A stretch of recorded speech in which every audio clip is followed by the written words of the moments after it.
I'm Steve Guggenheim, and this is Travel with Googs.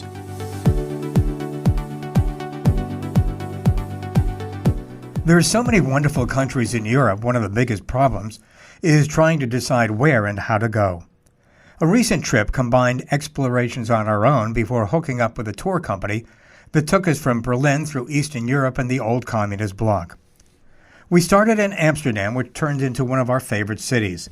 It is a beautiful metropolitan area that is easy to navigate on your own. You need to do a little planning before you go. Make reservations at the museums you want to visit. We did with some, not others. Unfortunately, we did not make one to see the inside of the Anne Frank house, and as a result, we could not get in. Or rather, we decided not to stand in a 2-hour line. One of the first things you must do is take a canal ride. It's a delightful way to see the city as you listen to a recorded tour guide through headphones. We took 2 such rides and only saw a fraction of them, since there are 165 canals. You see beautiful townhomes, houseboats, and generally get a good view of the city. Amsterdam is a great walking city, but the biggest problem is dodging bicycles. Literally thousands of them. It's said there's at least one bike for every resident. Many riders will happily run you over, so be careful. And the mantra of looking both ways applies here more than anywhere else. The museums are wonderful. We had reservations for the Rijksmuseum, the largest art museum in the Netherlands, but you can also see the Van Gogh, Rembrandt, and many others. Behind the Rijksmuseum is a grassy area where there is a big flea market. Many of the museums line this beautiful park where people are playing ball and throwing frisbees. When you think of Amsterdam, Heineken comes to mind, and there's even one dedicated to the famous beer. The food is wonderful, and there are a lot of good ethnic restaurants in the city. We were never disappointed. It's a city I could live in. We had beautiful weather, but it can be quite windy and cold. We took a train into neighboring Belgium. The city of Bruges is well worth a visit. There are beautiful shops leading to a big open area in this very pretty city. And when you go, you have to have Belgian waffles. They're beyond belief. As delicious doesn't begin to describe how good they are. I asked our waitress how they're made. I do not know.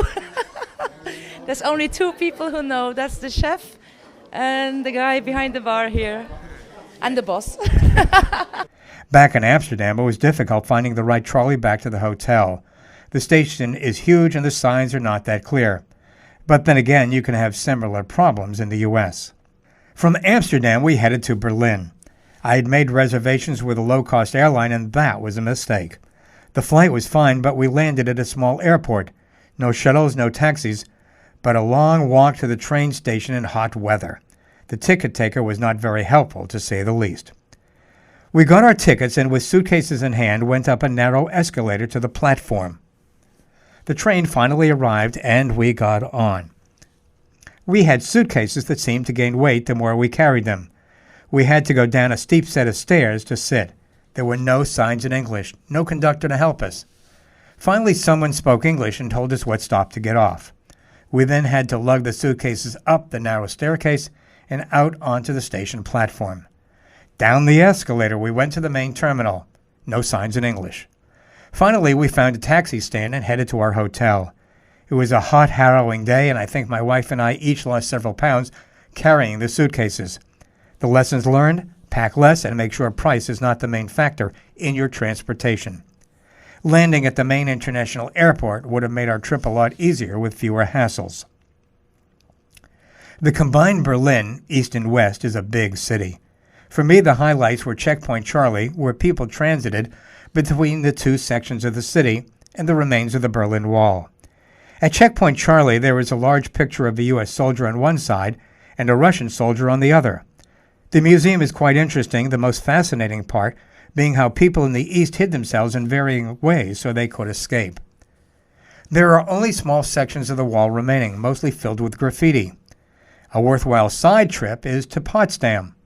The former summer home of Frederick the Great on the outskirts of Berlin was used as the site for a peace conference. You can see the actual desks FDR, Churchill, and Stalin used to negotiate the end of World War II. From Berlin, it was on to the Golden City of Prague that features a vibrant downtown with outdoor cafes and an astronomical clock. Must-visits are the Rod Cheney Castle and St. Vitus Cathedral. Be careful as you cross Charles Bridge. It can be very crowded, and it's easy to get separated from your group, as I did. A worthwhile visit is to the Jewish quarter just off the main square. You see old synagogues, some still in use today, and it's fascinating to visit the old Jewish cemetery. Reading the gravestones gives you an interesting insight into those who lived there hundreds of years ago, and it is one of Prague's most popular sites. The museum has one of the largest collections of Judaica. After an overnight there, we headed to Vienna, a city I had been looking forward to seeing for a long time. One of the highlights was Marktfelderhof, a lively restaurant on the outskirts of the city. There isn't an inch of the walls or ceiling that is not covered with all kinds of pictures, artifacts, musical instruments, and all sort of other items, even the bathrooms. It's almost as if someone who was drunk decided to decorate, and they did a great eclectic job. The food was delicious, the entertainment excellent and fun, and after several hours you were wanting for more. It was a night to remember, and if you go, it's well worth the visit. Music of a different sort is what Vienna is famous for. When in Rome, you do as the Romans do. Well, in Vienna, you must go to a classical concert. I am not a fan of such music, but I think that would change if I lived there. The music in a beautiful venue was wonderful. One of the required stops in Vienna is Schönberg Palace, summer home of the Habsburg family. The dynasty ruled from 1270 to 1919, with family members, including Marie Antoinette, on the throne in many European countries. The villa is modeled after Versailles with beautiful decorations and furniture and beautifully landscaped gardens outside. The home had all of the same decorations as their palace, since each summer all of the furniture was moved there. Another must is eating at an outdoor cafe. The food is wonderful, topped off by terrific local beers. Like many cities, there is a beautiful park where you can relax and people watch. From Vienna, it was on to Budapest, which has to be one of the most enchanting cities. The city is divided into 3 different areas, Buda, Pest, and up the hill, the Old Town, where you can see beautiful vistas of the region. Our hotel was located in Buda, so we could look across the Danube to Pest, giving us a beautiful view of what has to be one of the most attractive parliament buildings in the world. It is especially beautiful at nighttime when everything is lighted up. You can walk across one of the many bridges to visit the area and have lunch at an outdoor cafe. We got a bird's-eye view and we took a giant Ferris wheel. While that area is postcard perfect, venture away from the downtown and the city is a bit run down with peeling buildings. World War II is never far away. There is a very touching monument to those who died in the Holocaust. On the east bank of the Danube, on the Pest side, dozens and dozens of shoes form a memorial to commemorate the Jews who were forced to take off their shoes before being shot, their bodies falling into the river. We transitioned from Hungary to Poland, and I was amazed at how beautiful the cities are. Krakow has a lovely city center that dates back to the 13th century. The town was pretty much left alone in World War II. While outside, there are beautiful sidewalk cafes, and the main church is beautifully lit. Not far away, we visited the Nazi death camps of Auschwitz and Birkenau. It is not for the faint of heart, but well worth a visit, as you see man's inhumanity to man. From there, it was on to the large city of Warsaw. Once again, I was surprised at the beauty. And classical music reared its head once again.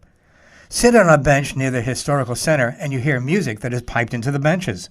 It's an understatement to say how relaxing it is to hear this as you wait for a bus. One thing you especially have to be careful of is pickpocketing by Romas or gypsies. Young kids play beautiful tunes on accordions while other family members try to get your wallet. It never happened to us, but we were repeatedly warned to be careful.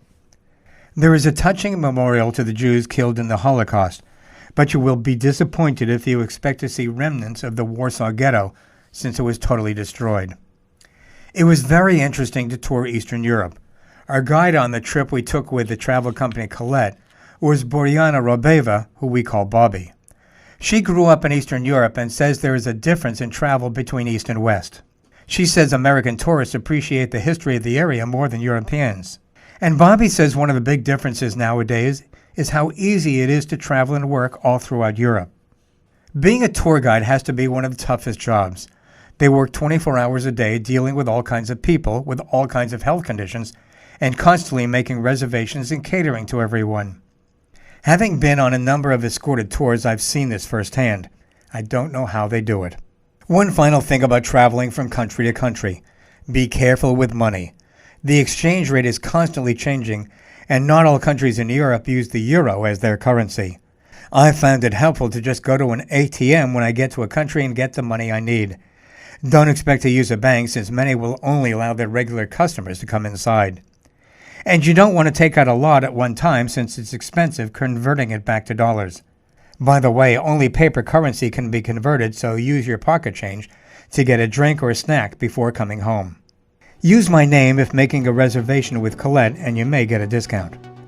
I'm Steve Guggenheim, and this is Travel with Googs.